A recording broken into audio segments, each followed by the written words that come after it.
un tatouage pour la cause des droits de l'homme, puisque c'est ce projet qui consiste à tatouer une lettre de la Déclaration universelle sur des individus différents pour finir par avoir tout le texte sur la peau des gens. Et Ndoumé a participé hier.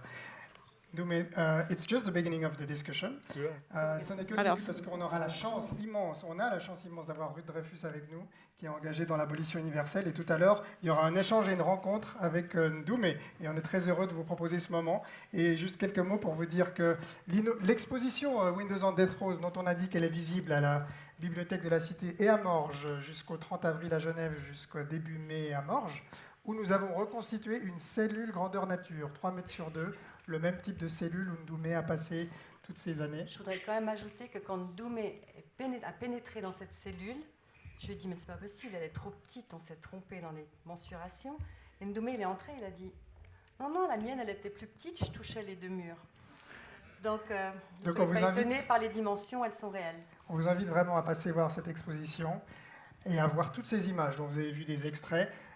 L'exposition a été inaugurée à Los Angeles en octobre 2015. Sa vocation, c'est de susciter un débat aux États-Unis. Ndoumé a été une rockstar à Los Angeles quand il est venu et qu'il a parlé devant le public américain. Ensuite, Anne-Frédérique est allée il y a 3 semaines en Caroline du Nord, avec Ndoumé de nouveau, pour faire un autre vernissage. Elle est actuellement visible en Caroline du Nord. Elle vient à Genève et Morges, à l'invitation du FIFDH et d'Isabelle Gatiker, qu'on remercie du fond du cœur. Il y a aussi les soutiens dont on a parlé tout à l'heure, notamment surtout le soutien des affaires étrangères. Et puis, l'exposition sera visible en Ohio, et puis sa vocation, c'est de continuer à tourner aux États-Unis. On va maintenant quitter la scène. Je crois que c'est Manon Chic qui va prendre le relais. Et puis après, on pourra avoir une discussion, un petit débat avec Ruth Dreyfus et Ndoumé. Merci. Merci à tous.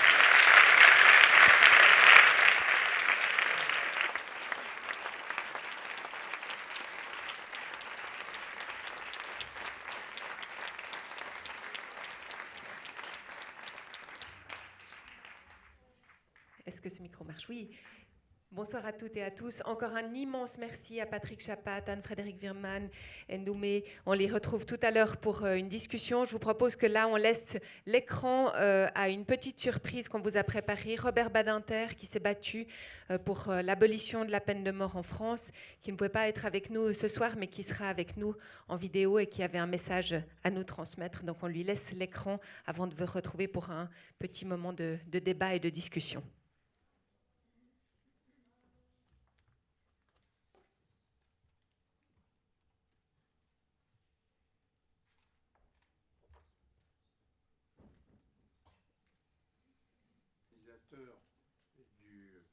Du Festival international des droits humains, cher Ruth Dreyfus, cher Oluta Chani,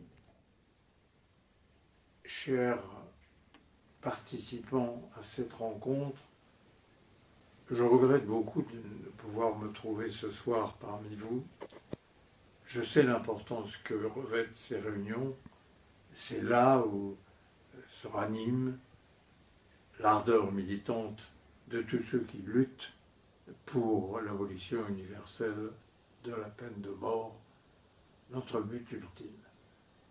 Je voudrais à cet égard marquer que nous sommes à un moment singulier et difficile de notre combat. Je voudrais souligner que nous avons remporté dans les dernières années des succès importants dans notre croisade, que le nombre des exécutions a diminué dans le monde et que le nombre des États qui ont adhéré au protocole ou qui ont proclamé des moratoires n'a jamais cessé de grandir jusqu'à ces derniers temps. Mais voici que les choses s'annoncent plus difficiles. Voici que nous notons à la faveur de la violence qui emporte le monde, et particulièrement de la violence terroriste, comme une renaissance de la tentation du recours à la peine de mort pour combattre le crime et particulièrement le terrorisme. Je voudrais à cet égard marquer, avec la dernière fermeté, qu'il y a là un piège et un leurre tendu par les terroristes eux-mêmes à toutes les femmes et les hommes qui défendent les droits humains dont ils sont les plus odieux et sanglants adversaires. Je voudrais marquer que espérer trouver dans la peine de mort un facteur de dissuasion contre le terrorisme sanglant est un leurre. Que les terroristes ne craignent pas la mort qu'ils donnent, mais qu'ils se donnent aussi. Et que non seulement ici, le recours à la peine de mort ne serait pas dissuasif, mais qu'il ne ferait que susciter, que renforcer la tentation du terrorisme. Car, inévitablement, pour les jeunes qui partagent les convictions à nos yeux délirantes des terroristes, pour ces jeunes-là, celui parmi les terroristes qui aura été exécuté apparaîtra comme un exemple. Non pas, comme c'est le cas pour nous, comme l'illustration même de l'être humain emporté par la violence barbare, mais comme un exemple de héros qui se sacrifie à la cause qu'il croit juste. Le piège ainsi tendu par le terrorisme aux champions des droits humains et plus généralement à tous les États respectueux des droits de l'homme, nous devons le dénoncer et pour tous le refuser. Je marque aussi que dans les derniers mois, dans la dernière année de 2015 et même avant 2014, nous avons assisté à un réveil du recours à la peine de mort dans certains États. Bien sûr, pas dans les démocraties, mais dans d'autres. Et que une sorte de tentation d'appel de la violence mortelle a fait sa réapparition. C'est dire que, plus que jamais, nous devons être porteurs de nos convictions. Plus que jamais, nous devons dire à tous que la peine de mort est une aberration marquée du sceau du refus de l'humanité, qu'il n'y a pas de crime plus grand qui puisse être commis par une société que celui de donner la mort de sang-froid et parfois, sinon souvent, par erreur ou emporté par les préjugés et les tentations de violence raciale à des êtres humains, quels qu'ils soient. L'humanité n'aura affirmé la plénitude de ses droits.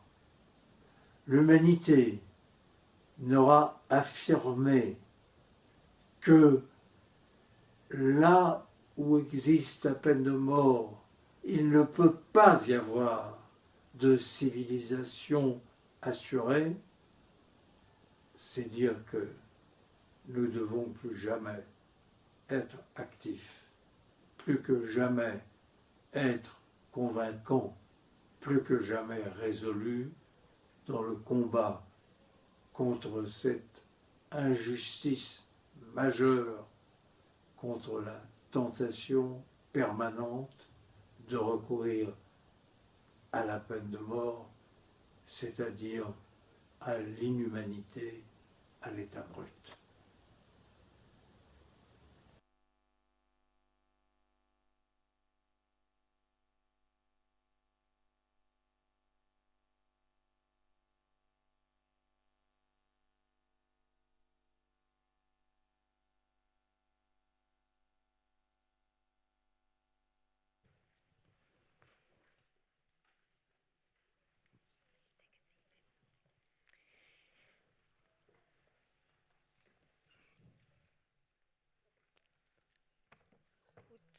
peut-être.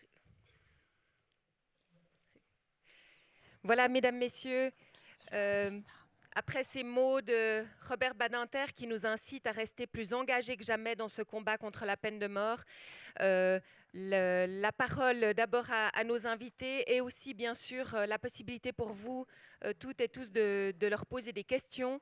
Mais peut-être en début de cette discussion, j'aimerais donner la parole à Ruth Dreifuss, puisque nous avons la chance de l'avoir avec nous, puisqu'elle est engagée depuis des années dans le combat contre la peine de mort et pour l'abolition universelle de la peine de mort.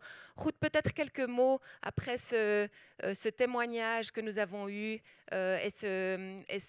finalement cette présentation multimédia qu'ils nous ont faite. Vous avez eu l'occasion aussi de voir l'exposition à la bibliothèque de la Cité. Quelques mots après ce témoignage très, très fort et bouleversant aussi de Ndoumé Olutoshani. Merci Marian. Merci aussi du travail que fait Amnesty. Finalement, si je travaille depuis 50 ans, peut-être bientôt, à l'abolition de la peine de mort, c'est aussi à travers Amnesty International et je me rends compte de la valeur de ce travail. Il est difficile, et j'aimerais saluer ici aussi Robert Badinter, puisque nous participons tous les deux à une commission internationale contre la peine de mort et que nous militons ensemble dans le monde entier, si on peut dire, pour l'abolition. Mais vous vous rendez bien compte qu'il est difficile de parler après ces témoignages.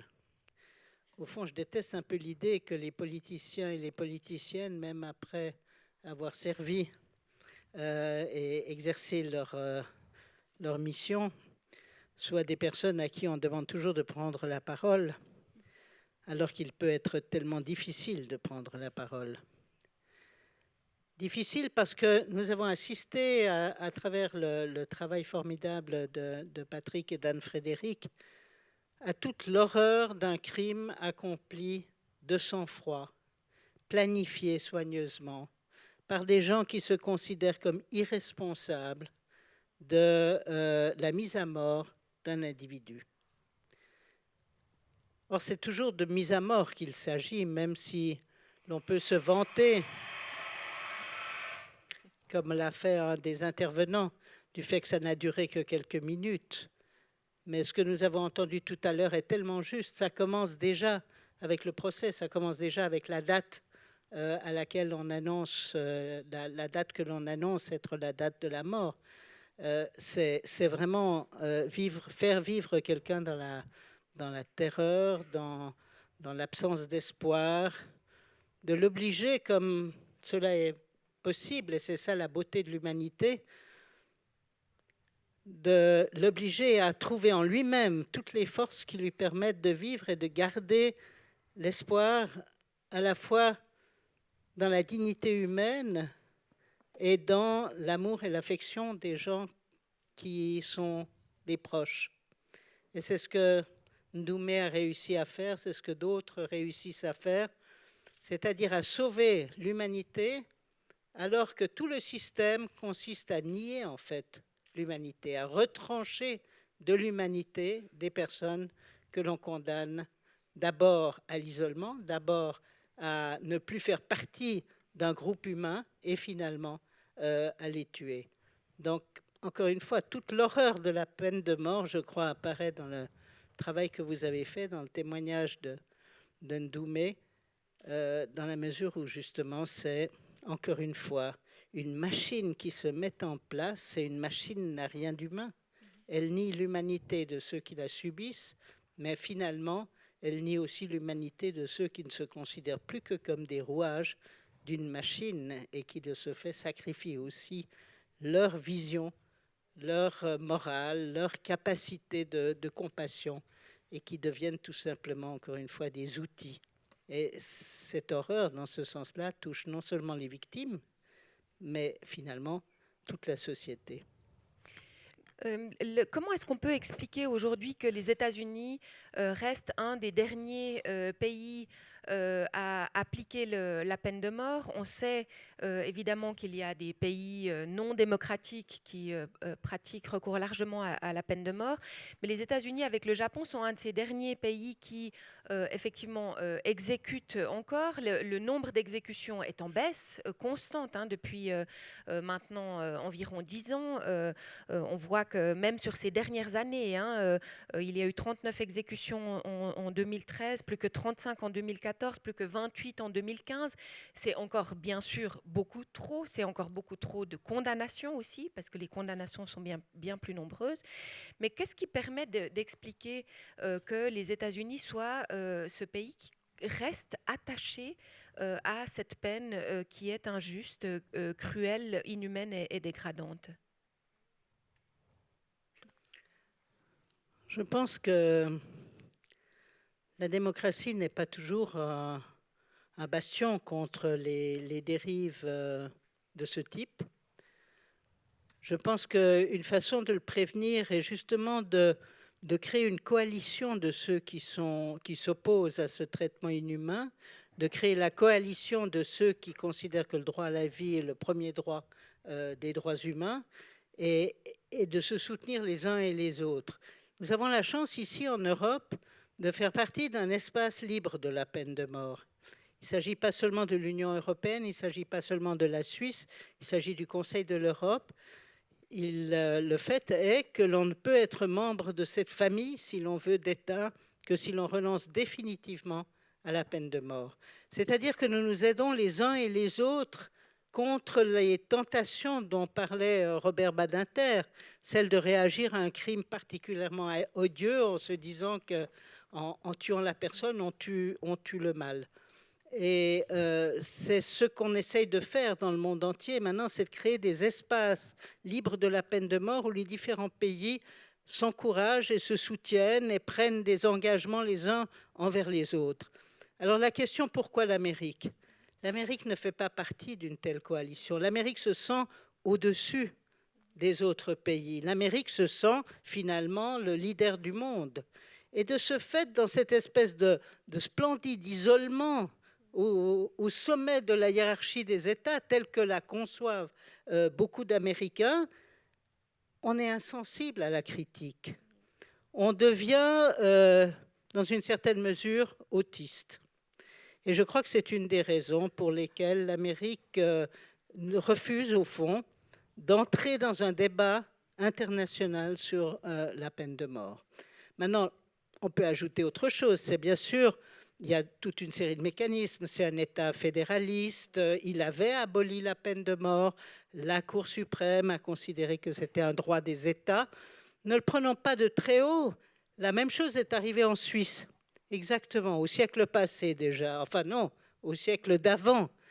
La Suisse moderne a aboli la peine de mort. Jusqu'à ce que tout d'un coup, on se dise « Ah, mais quand même, les cantons, ils devraient avoir le droit de décider ce qu'ils veulent. » Et on est revenu en arrière. Il a fallu attendre longtemps pour que la Suisse, finalement, décide, en tant que pays, qu'il n'y avait pas un droit cantonal à définir les peines et les procédures juridiques et les peines qui pouvaient être appliquées. Donc voilà ce qui s'est passé pratiquement aux États-Unis, et chaque État a alors une histoire particulière, une histoire liée à la violence, une histoire liée à la guerre de sécession, une histoire liée à l'esclavage, qui explique que dans certains de ces États, on considère que la peine de mort est une peine acceptable, que ce n'est pas un droit humain, mais que c'est le droit de l'État de décider qu'il veut retrancher la vie et qu'il veut retrancher quelqu'un de la société humaine. Anne-Frédérique Wiedemann, est-ce que dans le cadre de la présentation de l'exposition aux États-Unis, vous avez ressenti cette situation dont parlait Ruth Dreifuss tout à l'heure, c'est-à-dire la critique n'est pas tolérée quand elle vient de quelqu'un de l'extérieur. Les États-Unis se sentent au-dessus des autres États et finalement revendiquent ce droit d'appliquer la peine de mort. Nous, on n'a pas du tout ressenti ça. Bon, c'est vrai qu'on ne s'est pas adressé aux autorités américaines, on s'est adressé en fait à la population américaine. Et c'est vrai qu'à un moment, avec Patrick, on s'est dit, il y a peut-être quelqu'un qui va nous dire, vous les Suisses, vous êtes bien sympas, mais occupez-vous de vos problèmes. Mais en fait, ça n'a pas été le cas. Aussi parce que notre travail, bien sûr, on a nos propres convictions sur la peine de mort, mais notre travail ne se veut pas un travail militant. Si vous voulez, on s'est aperçu qu'aux États-Unis, les gens ne savaient pas grand-chose en fait de la détention extrêmement longue, hein, comme on l'a vu. Hein, c'est des décennies qui en fait précèdent une exécution éventuelle. Et donc les Américains étaient plutôt très intéressés et touchés de découvrir en fait cette situation-là et d'avoir accès à certaines des histoires et à certains des messages que les détenus ont bien voulu donner. Mais peut-être que Doumé peut rajouter quelque chose sur ce sujet, non? Ils sont...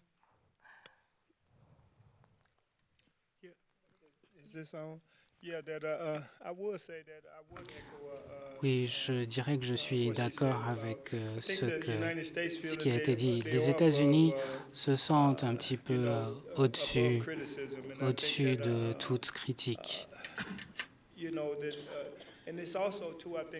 Et il est vrai aussi, je crois, comme vous le savez déjà, que les États-Unis sont l'un des pays les plus violents du monde, avec cette obsession, une obsession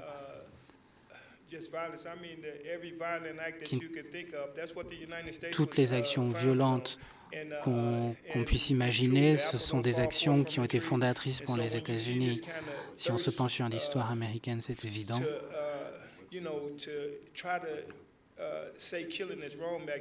Donc, essayer de dire que c'est mauvais de tuer, c'est compliqué.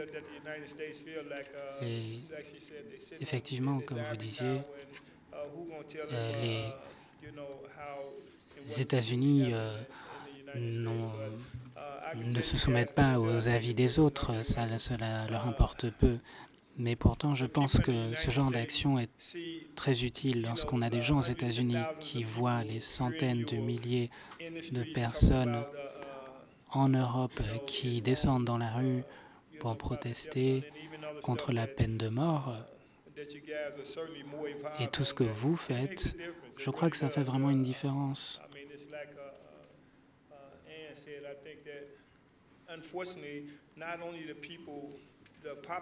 Car ce n'est pas seulement la population, il y a aussi beaucoup d'hommes politiques qui ne savent pas vraiment ce qui se passe dans les couloirs de la mort. Et moi, dans le cadre des activités que je mène, eh bien, j'ai pu m'entretenir avec certains d'entre eux. Ils ne savent même pas combien de gens se trouvent dans les couloirs de la mort. Et souvent, ce que disent les politiques, c'est ce que veulent entendre leurs électeurs, tout simplement. Mais ils sont tout aussi ignorants que certaines des personnes avec qui vous avez pu parler.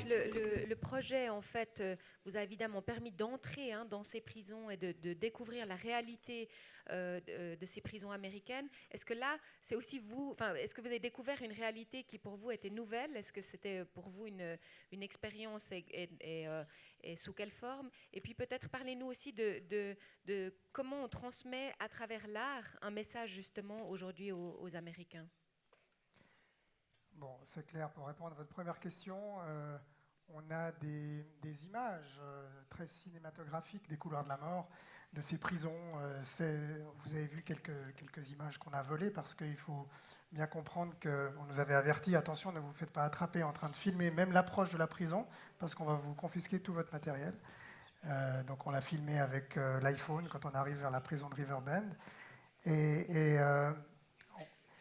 On a été très touchés, très frappés de découvrir ces différentes réalités qui sont très différentes d'un État à l'autre. Alors il faut toujours quand même rappeler dans le débat sur la peine de mort, c'est une question d'État aujourd'hui. Et non seulement c'est une question d'État, mais le traitement des individus diffère aussi, comme on l'a vu dans une présentation d'une prison à l'autre. Néanmoins, les quelques 3000 condamnés à mort américains sont quasiment tous à l'isolement, au régime d'isolement. Le régime d'isolement, ça c'est ce qui m'a frappé le plus dans les découvertes qu'on a faites. Le régime d'isolement, pour moi, comme je le comprenais, c'est un régime de punition qui est déjà en soi extrême. C'est pas quelque chose que je savais être pratiqué pendant des années, mais pas des années, des décennies. Donc ça a été... Et les Américains ne le savent pas. C'est pour ça que j'ai appelé ça les oubliettes de l'Amérique moderne. Dans la conscience collective américaine, et ça, c'est une vision un peu évangéliste des choses. Toute punition mérite châtiment, etc. Donc, celui qui a tué dans des circonstances qui sont censées être atroces, ce qui n'est pas toujours le cas quand on commence à regarder les cas individuels, eh bien, il doit subir, c'est un monstre, il doit subir le pire des châtiments et être exécuté. Or, on doit bien se rendre compte qu'on a parlé des circonstances de la justice, on a parlé du cas des innocents, on a parlé de toutes ces imperfections du système judiciaire, mais en plus de ça, ces individus ne sont pas exécutés, ces individus restent pendant 15, 20, 30 ans dans des conditions d'isolement qui sont reconnues de manière, notamment par Amnesty, mais par beaucoup d'autres, l'Union européenne, comme de la torture.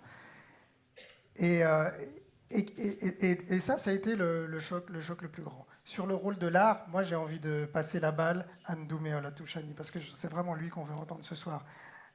Et j'ai envie de lui demander, Ndoumé, le rôle qu'a joué l'art pour lui, et notamment... Et comment, à travers l'art, il a fini par sortir de prison, parce qu'il y a un lien, il y a un fil qui est tiré depuis l'art jusqu'à sa sortie de prison.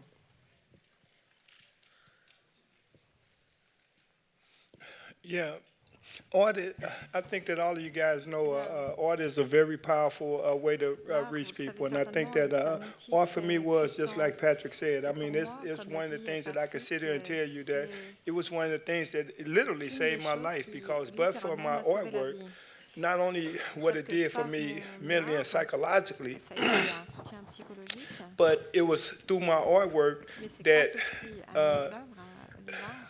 I mean, I was one of those people when, I didn't sit in prison every time I had a chance to talk to somebody, was telling them that I was innocent, that I was innocent, for the charge that I was actually sitting on death row for, because there's this perception that in the United States, and I don't know how they got it, but, the perception is that, everybody sitting in prison say that they're innocent. And the truth is that people sitting in prison for things that they did don't have no problem telling you that they're guilty of it. But for me, I knew that even though that I was unable to, have people to listen to my words, one of the things that I knew my artwork done for me was that when people seen it, then they was drawn in close enough to then want to find out who was the person that actually done it. And so once they was drawn in by that, then they was able to, hear my words and hear other people's words that were speaking on my behalf. So art is very important. I mean, it's through my art that I literally was able to get out. And it's through your art that you met. And now you want to say a few words about that? No, I can. I definitely, my wife I actually met while I was in prison. I was in prison, I think 7 years into my imprisonment. 7 ans que j'étais détenue lorsque je me rencontrais. En fait, elle travaillait pour une organisation communautaire anti-peine de mort qui organisait ces expositions. Et l'année où on s'est rencontrés, c'était elle qui coordonnait cette exposition d'art. Bon, je vous résume, lorsqu'elle a vu mon œuvre, eh bien, il s'est passé ce phénomène. Elle était intéressée, elle voulait savoir qui était l'homme, la personne derrière cette œuvre d'art. Et c'est comme ça que nous avons pu mettre en place une relation d'abord d'amitié, et puis pour finir, on s'est mariés 1 mois et demi après que je sois rentrée à la maison. Et elle a fait des études de droit exprès pour travailler à ma défense. Et le plus fantastique chose qu'elle a pu faire, c'est qu'elle a recruté un des plus grands avocats d'une grande firme d'avocats qui a travaillé pendant 17 ans à me faire libérer. Ils ont construit un dossier énorme et ils ont travaillé pendant quelques 17 000 heures. J'aurais jamais pu payer ça, mais il faut bien comprendre qu'il n'y a aucun riche en prison, enfin en tout cas dans le couloir de la mort. Donc les gens qui ont de l'argent, ils ne sont même pas assujettis à la peine de mort. Pendant que j'y étais, il y a encore un ami à moi qui est là-bas et qui avait 18 ans. Il jouait avec un revolver et il a tué sa petite copine par accident. Il n'a pas voulu plaider coupable. C'était un accident, mais il a fini par être condamné à mort. Quand moi je suis sortie, il était encore là-bas. Il est venu me voir et quand je suis sortie des couloirs de la mort, j'étais en fait en prison à l'époque avec un blanc qui avait tué 4 personnes, mais comme il était dans un comté rural du Tennessee, il n'y avait pas eu la peine de mort. Donc c'est totalement aléatoire. Moi, par exemple, je n'étais jamais allée en Tennessee, je n'avais jamais les pieds, et puis je me suis retrouvée dans le couloir de la mort. Donc je vous dis, c'est un véritable miracle. Sinon, je ne serais pas devant vous ce soir. Le témoignage de Ndoumé est particulièrement, je dirais, important ce soir parce que ça représente tout le fonctionnement et tout le dysfonctionnement de cette justice américaine, tout le côté complètement discriminatoire de la peine de mort. On le voit non seulement, donc effectivement, ce sont les Noirs ou les Latinos qui sont beaucoup plus souvent condamnés à mort, mais en plus aussi, évidemment, donc aussi la discrimination contre les personnes pauvres qui sont beaucoup plus souvent condamnées, évidemment, que des personnes qui auraient les moyens de se payer un avocat.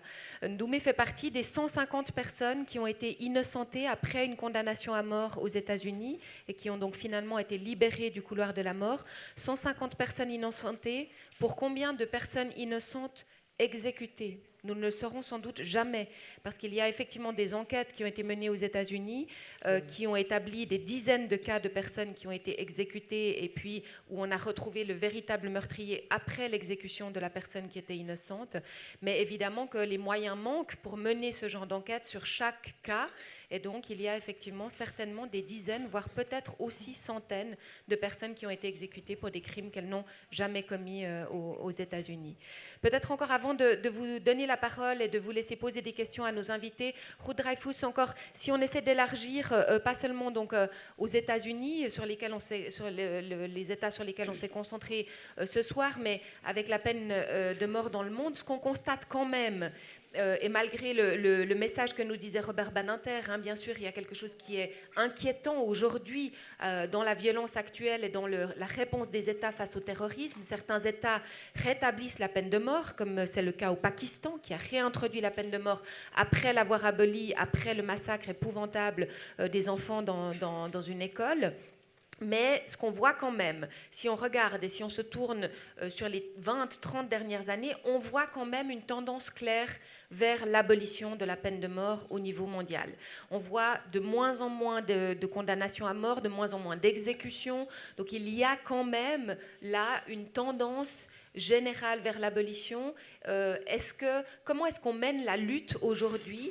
Est-ce que finalement le combat contre la peine de mort n'est pas parfois dépassé par d'autres combats qu'on mène dans le domaine des droits humains? On pense aujourd'hui effectivement évidemment à des crises mondiales, on pense à la Syrie, on pense aux crises mondiales sur la migration. Est-ce que se battre contre la peine de mort, c'est un combat qui aujourd'hui peut encore être gagné? Est-ce qu'on va réussir un jour à convaincre les États d'abolir?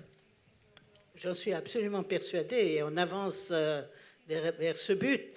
Moi, ce qui m'intrigue le plus, c'est de voir que l'humanité a, en principe, j'entends bien sûr, mis hors la loi l'esclavage, c'était un long combat, a mis hors la loi la torture, ça a été un long combat, et jusqu'à présent, on n'a pas réussi à mettre hors la loi la peine de mort avec la torture qui la précède et dont nous avons été témoins dont nous avons reçu les témoignages aujourd'hui. Donc oui, je pense que l'on avance. Chaque année, je dirais, 2-3 États changent leur législation, changent leur constitution, avancent donc vers le groupe des pays abolitionnistes. Nous avons aux Nations Unies, tous les 2 ans, une résolution qui postule la volonté d'un moratoire. Chaque année, chaque 2 ans, il y a 2, 3, 4 pays de plus qui adhèrent à cette résolution. je crois qu'une des stratégies les plus importantes, c'est vraiment d'isoler le groupe de ceux qui tuent par rapport au reste des États. Et dans ce sens-là, la priorité ou l'importance accordée aux États-Unis est capitale, parce que les États-Unis servent aussi de prétexte et d'excuse à tous les autres pays qui continuent à tuer des personnes en disant mais la démocratie et la peine de mort sont tout à fait compatibles. Voyez le héros de la démocratie que sont les États-Unis. Donc je crois qu'il faut effectivement se battre à ce niveau. Là aussi, un État après l'autre renonce à la peine de mort. Je crois que c'est l'Oregon le dernier. Avant, il y a eu le Nouveau-Mexique, etc. Donc là aussi, il y a des progrès. Et j'aimerais revenir à ce que je disais avant. Je crois que les États-Unis ne sont pas très sensibles à la critique qui vient de l'extérieur, mais ils commencent à être très sensibles à la critique qui vient de l'intérieur. Et l'intelligence de Patrick et d'Anne-Frédéric, ça a été en fait de s'associer d'abord à ce mouvement abolitionniste des États-Unis et de lui donner des outils pour continuer ce combat, de lui donner ses témoignages, de lui apporter une aide absolument essentielle. Ce qui se passe avec l'exposition dans les différents États où elle va circuler est très important, parce qu'en fait, c'est des Américains qui parlent aux Américains à travers votre intermédiaire. Et je crois que vous avez rencontré ces militants aussi admirables aux États-Unis, y compris, et je pense en premier lieu peut-être à ceux qui représentent eux-mêmes des victimes ou des parents de victimes. Mais je vous rappelle ce discours tellement bouleversant que nous avons entendu ici lors de la conférence mondiale contre la peine de mort, de ce père qui avait perdu une fille dans l'attentat d'Oklahoma et qui a cherché le contact après l'exécution de celui qui avait posé la bombe devant le bâtiment administratif d'Oklahoma, et qui a dit « Je voulais que nous nous appuyions l'un sur l'autre, parce que tous les deux, nous avons en fait vécu la même chose, la mort d'un enfant qu'on aimait. » Merci.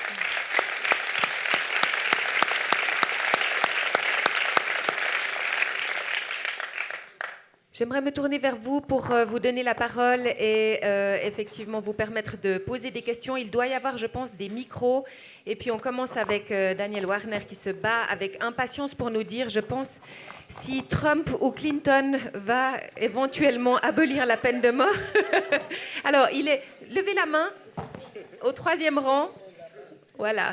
Et on vous donne un micro. Oui, il y a aussi des micros au balcon. Si on peut juste avoir un tout petit peu plus de lumière peut-être dans la salle, comme ça on voit un tout petit peu mieux les personnes qui posent des questions. Allez-y, monsieur Oranet. Oui, allez-y. J'apprécie beaucoup de ne pas faire des caricatures sur tout un pays de 300 millions de personnes. Et je prends note que Mme Dreyfus a dit c'est un pays fédéral. Je prends note aussi que Patrick a dit, c'est surtout dans le sud, avec mon accent de New York, je suis très sensible à ça. Mais ce que j'aimerais Patrick parle, c'est à l'intérieur des États-Unis, il y a quand même des choses qui se passent. Et quand même, grâce à Barry Schenck et Innocence Project, il y a quand même des examens d'ADN, il y a quand même un changement. Alors, quel est l'effet de ce changement? Je ne sais pas, mais quand même une situation qu'on a vue, on a décrit, je crois, avec le Innocence Project, il y a quand même des changements. Et je crois peut-être qu'il faut dire ça. Mais il y a de l'espoir. Nous c'est comme ça qu'on l'a ressenti. Hein. Il y a de l'espoir dans ce débat. Et pour faire le lien entre toutes les choses qui ont été dites, Ndoumé nous a dit, et ce message, il fait froid dans le dos, il nous a dit, vous vous rendez pas compte, il a dit ça à Morges, à Genève, au vernissage et encore ce soir, le rôle que vous jouez, vous, pour nous. Et ce qui s'est passé quand on est arrivé à Los Angeles, on l'a dit dans notre présentation, mais il faut le redire, il y a une organisation, une ONG au Royaume-Uni qui a fait pression sur le gouvernement anglais, Reprieve.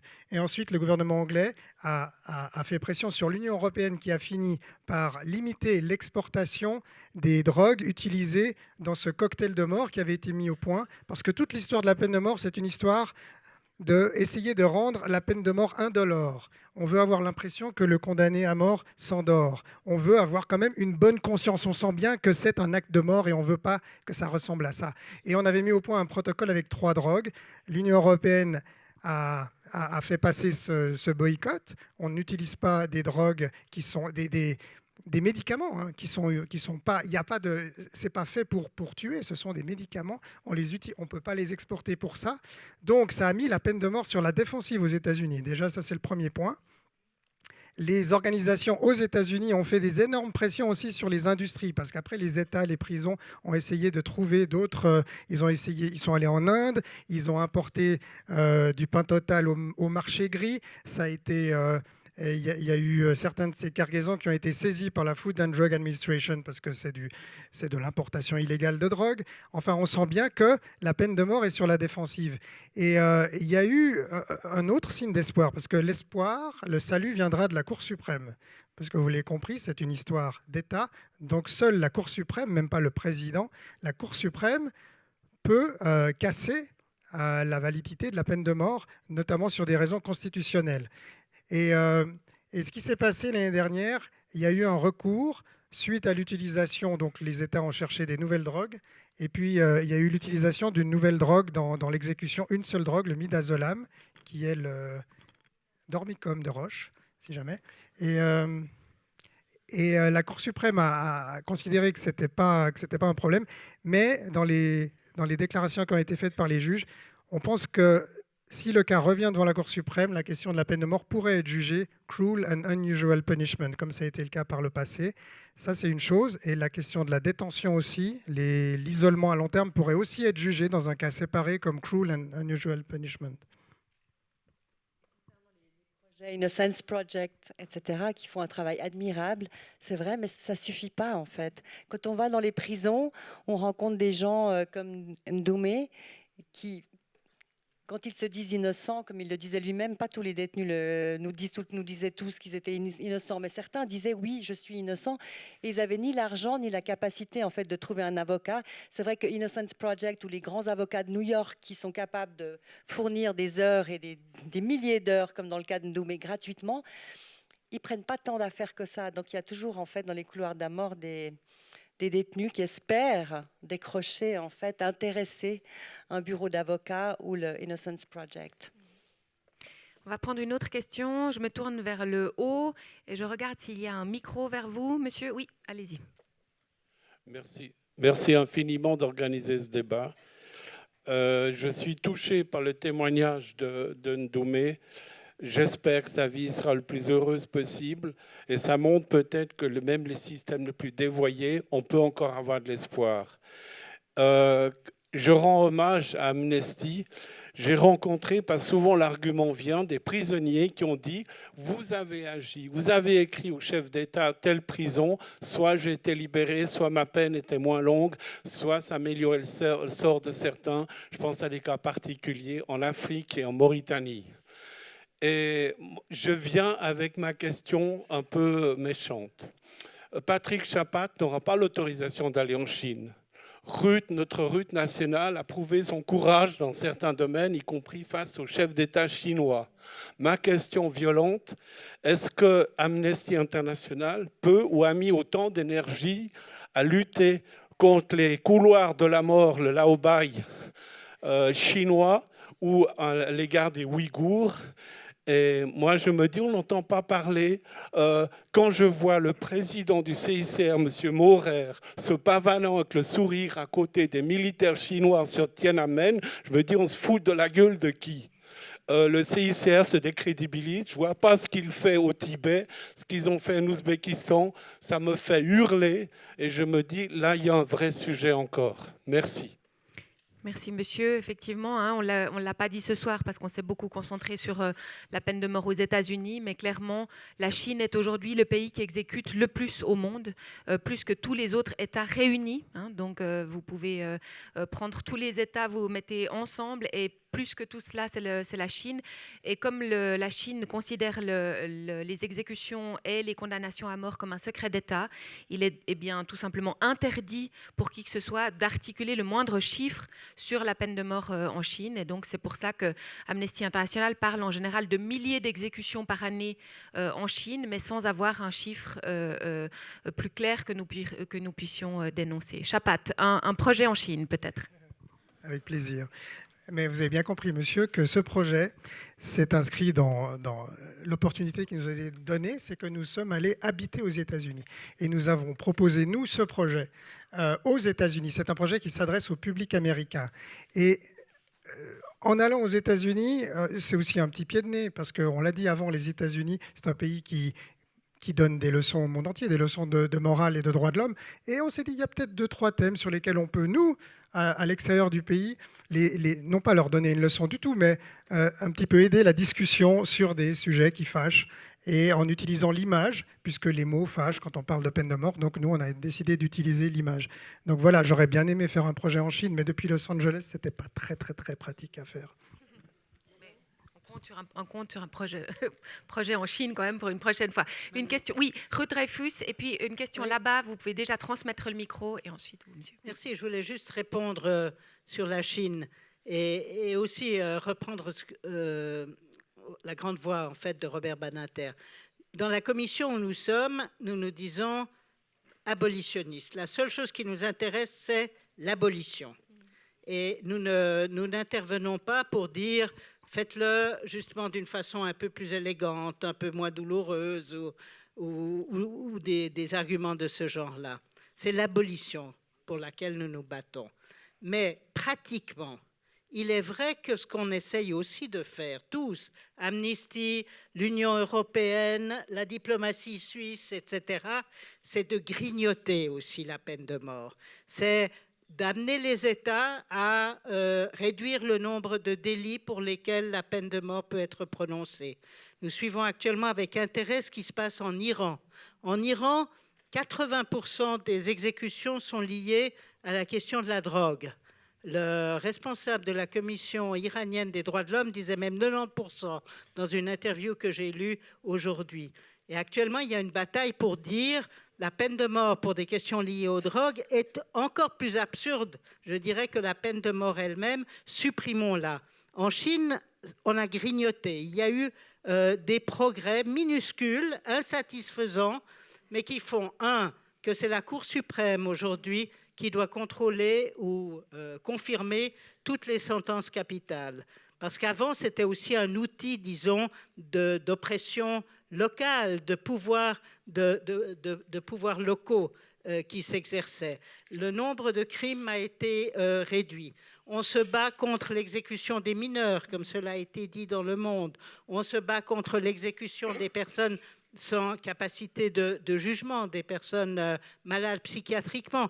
Donc, en même temps, on grignote. Et il y a des progrès quand on grignote ainsi peu à peu la peine de mort. Et cela justifie les dialogues des droits de l'homme qui se font derrière des portes fermées, qui obligent parfois à serrer des mains que l'on trouve dégoulinantes de sang, mais qui permettent de faire avancer les choses. Donc, ta critique, que je comprends bien, elle est peut-être quand même un peu trop déplacée.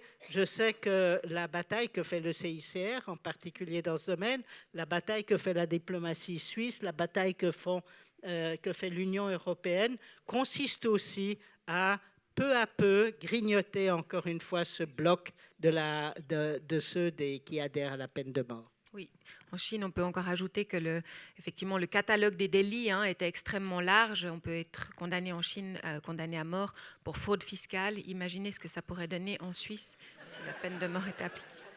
Mais surtout dans la cause, dans le combat universel pour l'abolition, les États-Unis sont très intéressants. C'est la mère de toutes les batailles parce que c'est une démocratie exemplaire. C'est une des dernières grandes démocraties avec le Japon à la pratiquer. Et donc, c'est la mère de toutes les batailles. Elle est justement aux côtés de la Chine, de l'Iran, de l'Arabie saoudite, dans le club des États qui exécutent. C'est ça qui rend les États-Unis tellement intéressants dans ce débat. Madame, allez-y avec votre question. Oui, allez-y. Merci pour la leçon de dignité que vous donnez ce soir. Merci à monsieur. Bravo pour la dignité et le courage que l'être humain peut supporter de nos bourreaux qui sont des rouages. Ça, c'est ignoble. Je vous remercie de tout cœur pour organiser ce festival. Ça me touche et je parle avec beaucoup d'émotion. Mais ce soir aussi, le politique qui a été Mme Dreyfus nous montre aussi qu'on peut être politique honnête et continuer la bataille. Que pourrons-nous faire à partir d'aujourd'hui pour que les États-Unis, qui tellement beaucoup de monde copie, deviennent une vraie démocratie? Dans la vraie démocratie, on donne une chance quand elle peut être donnée. Dans la vraie démocratie, quand on dit qu'on est innocent, on écoute avant de s'écouter. Ce monsieur, je ne le supportais pas quand il dit que c'est une rouage. J'espère que sa conscience lui donnera quelques leçons. J'aimerais aussi vous demander et vérifier. Je me méfie un peu de la communauté européenne à la décharge de la représentante qui est là ce soir. J'aimerais vérifier, vraiment vérifier, que la communauté européenne n'exporte plus aucun produit. Parce que je ne suis pas sûre qu'aujourd'hui ça soit ça, au vu de la droite qui est en train de monter en Europe et au vu de ce qui se passe dans certains pays qui se battent pour retrouver une démocratie qui est encore loin d'être en communauté européenne. En tout cas, merci. Et que pourrons-nous faire? Et vérifions que l'unité européenne a une dignité aussi et qui peut s'affronter aux États-Unis. Ce n'est pas le monstre aux États-Unis. Hein? Merci encore. Merci, madame. Effectivement, la question de l'exportation, tout à l'heure, Patrick Chapat en a parlé. Ce qu'on peut dire, c'est que l'Union européenne a pris des mesures avant la Suisse et que la Suisse est un pays qui connaît des grosses entreprises pharmaceutiques qui étaient extrêmement ravies qu'on ne se penche pas de trop près sur les pratiques qu'elles ont. Hein. Je rappelle qu'encore aujourd'hui, Amnesty International est en dialogue avec une grande entreprise pharmaceutique pour des questions de produits qui permettent des greffes d'organes de prisonniers chinois. Et en l'occurrence, effectivement, la Suisse continue à exporter ces médicaments qui permettent de prendre des organes sur des personnes qui ont été condamnées à mort. Donc voilà, les entreprises suisses ne sont pas non plus à l'abri par rapport à ces problèmes. Il y avait encore une dernière question et puis ensuite, je pense qu'on clora cette discussion parce qu'il y a encore une autre projection juste après. Monsieur, allez-y. Merci bien. Autant que la torture, le combat contre la torture est devenu une réalité, autant que l'esclavage aussi, c'était un autre combat, réalité. La condamnation à l'exil aussi a été abolie.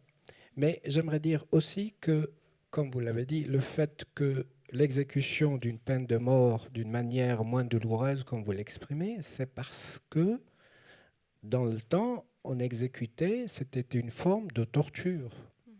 Donc, ce n'est pas par hasard qu'il y ait que de nos jours, on se bat contre les traitements dégradants.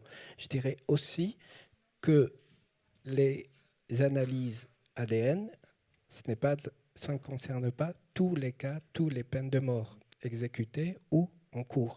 Mais pour arriver à ma question, et peut-être c'est l'ironie de cette programmation du Forum des droits de l'homme cette année, parce qu'il y a un autre débat sur vivre en prison, organisé précisément au musée de la Croix-Rouge. Ma question, autant que ça m'intéresse de savoir ce qui se passe à l'intérieur des prisons américaines, qui concerne les conditions de détention. Donc, les détenus qui sont condamnés à mort ou pas, dans quelles conditions? Et une fois qu'ils sont libérés, qu'est-ce qu'ils avaient vécu?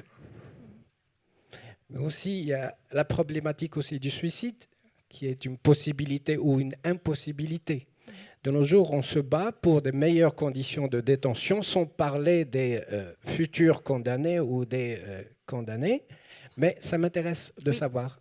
Merci monsieur pour cette question. Je propose qu'on donne le mot de la fin effectivement à notre invité Ndoumé. Peut-être quelques mots sur qu'est-ce que ça signifiait ces conditions de détention. On parlait de torture tout à l'heure. Est-ce que pendant que vous étiez en prison, vous aviez conscience de comment on pourrait qualifier cela? Est-ce qu'à ce moment-là, le mot de torture vous venait à l'esprit?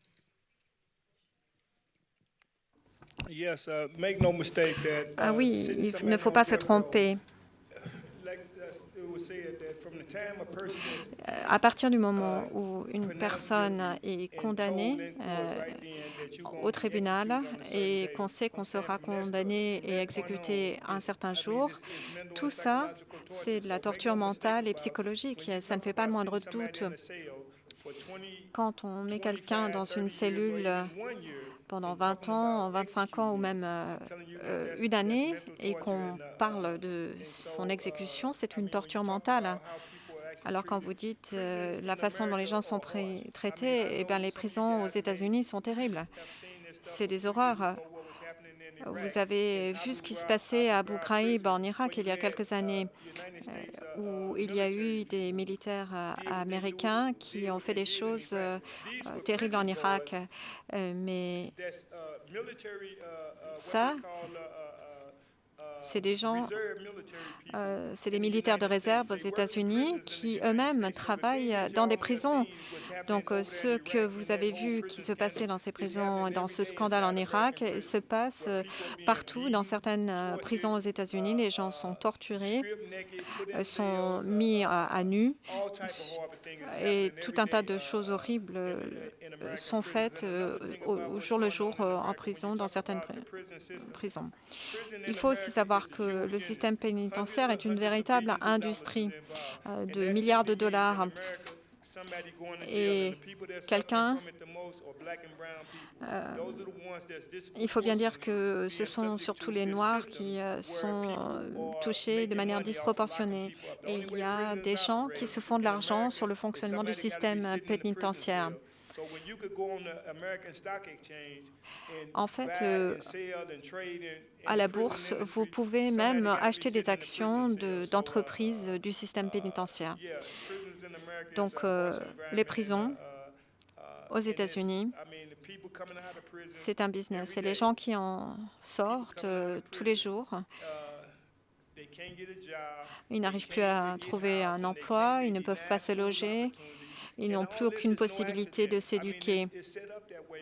C'est prévu comme ça, c'est conçu comme ça, parce que les prisons aux États-Unis, c'est une industrie, c'est un business.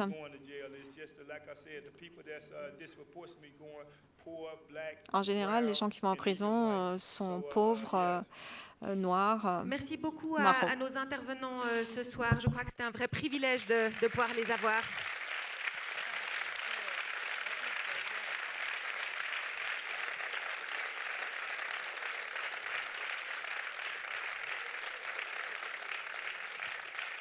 Merci.